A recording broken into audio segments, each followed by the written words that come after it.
Oke teman-teman, yuk mari sama-sama kita mulai mencegah kecurangan, mulai dari diri kita sendiri saja, kita bentuk integritas dari diri kita mulai disiplinkan diri, mulai mempertanggungjawabkan, dan yang kedua jangan lupa download mobile JKN. Karena dengan mobile JKN juga teman-teman bisa mengadukan ya, ada fitur untuk pengaduan, jadi kalau ada iur biaya, ada pihak-pihak tertentu yang berlaku kecurangan, silahkan melaporkan melalui mobile JKN. Kamu belum aktif jadi peserta JKN, padahal peserta aktif wajib untuk semua.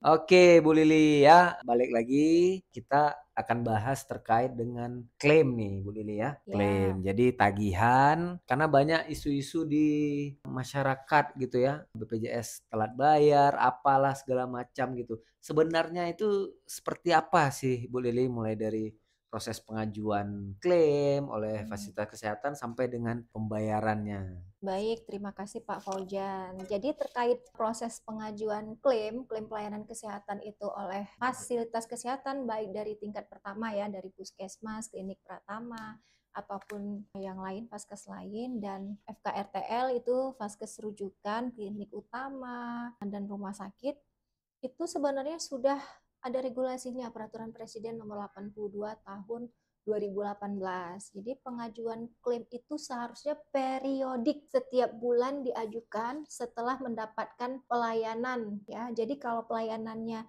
di bulan 10 atau seperti hari ini ya, kita sudah masuk di bulan Desember. Jadi pelayanan klaim bulan 11 itu sudah diajukan di bulan Desember. Begitu pula berjalan seterusnya ya. Jadi bulan 12 nanti di bulan Januari. Jadi semuanya absensi klaim itu N-1 ya, N itu bulan berjalan, -1. Jadi bulan sebelumnya sudah diajukan, periodik seharusnya, dan diajukan itu maksimal sesuai dengan Peraturan Menteri Kesehatan Nomor 28 Tahun 2014 itu maksimal tanggal 10 setiap bulannya. Jadi itu sudah dituang juga dalam perjanjian kerjasama kita. Kalau kita memberikan tenggat waktu karena banyaknya jumlah fasilitas kesehatan kita yang bekerja sama ya. Jadi kan nggak mungkin tuh di tanggal 10 semua, misalnya kita ada 10 vaskes mengajukan klaim ya kan, karena keterbatasan sarana prasarana, SDM juga. Jadi kita itu memberikan kelonggaran waktu malah sampai tanggal 15.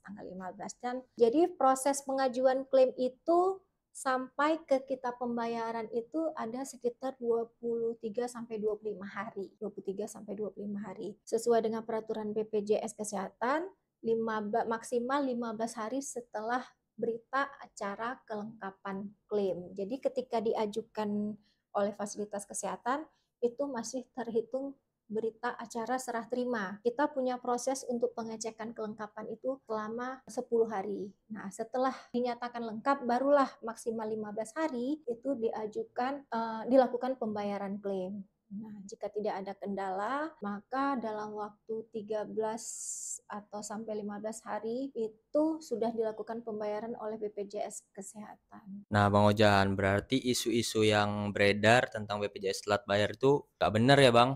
Hoax ya, karena sesuai yang dijelasin oleh Bu Lili tadi, BPJS wajib membayar setelah proses verifikasi klaim dilakukan gitu. Maksimal dilakukan pembayaran 15 hari wajib gitu. Benar kan, Bu?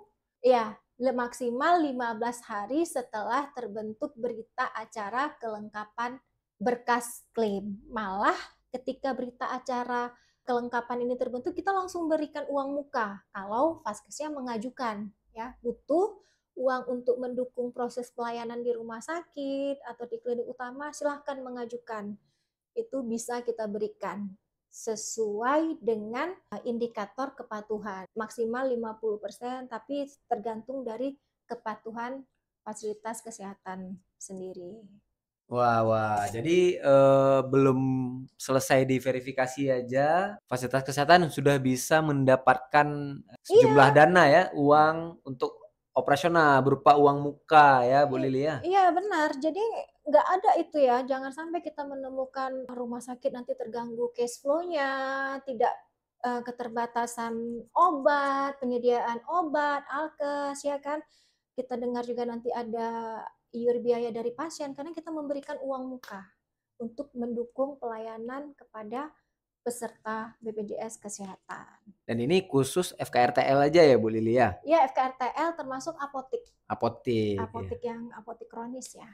Nah, sahabat JKN, Bu Lili sudah cukup banyak ya menjelaskan tentang bagaimana proses pencegahan kecurangan, bagaimana dari pihak BPJS Kesehatan juga memiliki cara untuk melakukan pencegahan kecurangan.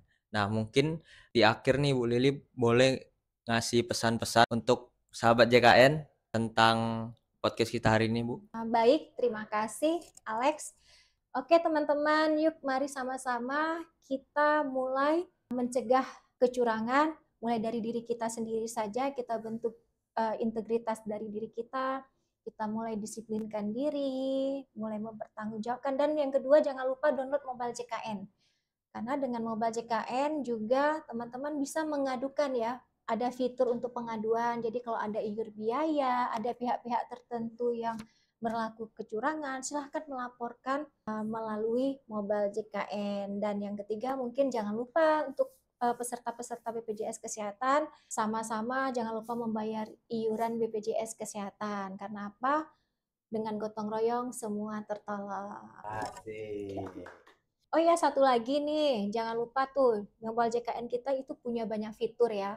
Mulai dari yang pertama, mengubah data peserta. Jadi kalau seandainya ada penambahan anggota atau ingin pindah fasilitas kesehatan tingkat pertama ya, pindah vaskes itu nggak perlu ngantri lama-lama ke kantor BPJS Kesehatan.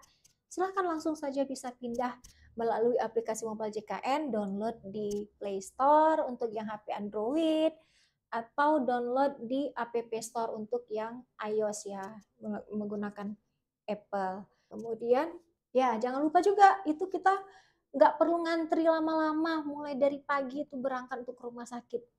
Ada fitur untuk pengambilan antrian online, baik mau ke puskesmas atau klinik Pratama ya, baik ataupun ke rumah sakit ataupun klinik utama. Jadi silahkan ambil dulu antrian dari rumah, sesuai dengan tanggal kunjungan kapan mau berkunjung. Itu nanti akan langsung otomatis terbridging ke sistem P-Care ataupun sistem Vclaim SIM-RS. Itu saja. Oke, nih makasih banyak Bu Lili ya.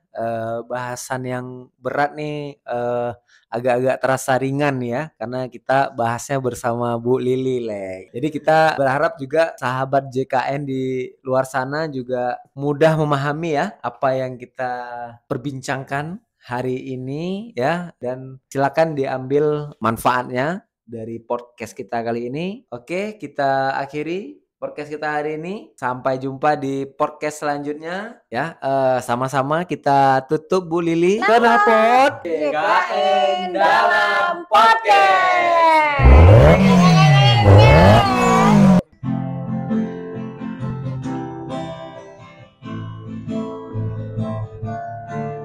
Aku tahu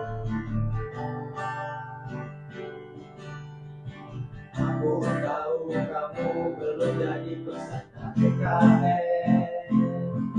Padahal pesertaannya wajib untuk semua. Aku tahu kamu belum jadi peserta JKN. Padahal kepesertaannya wajib untuk semua. Aku tahu kamu jika ada kesulitan untuk jadi peserta JKN, uruslah pada yang kompeten. Oh, pastikanlah JKN-mu keaktifannya, lunasilah tunggakannya agar tak kena denda layanan.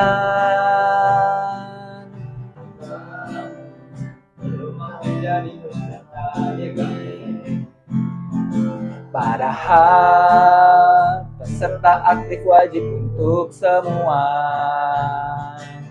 Tahu kamu belum aktif jadi peserta JKN. Padahal peserta aktif wajib untuk semua.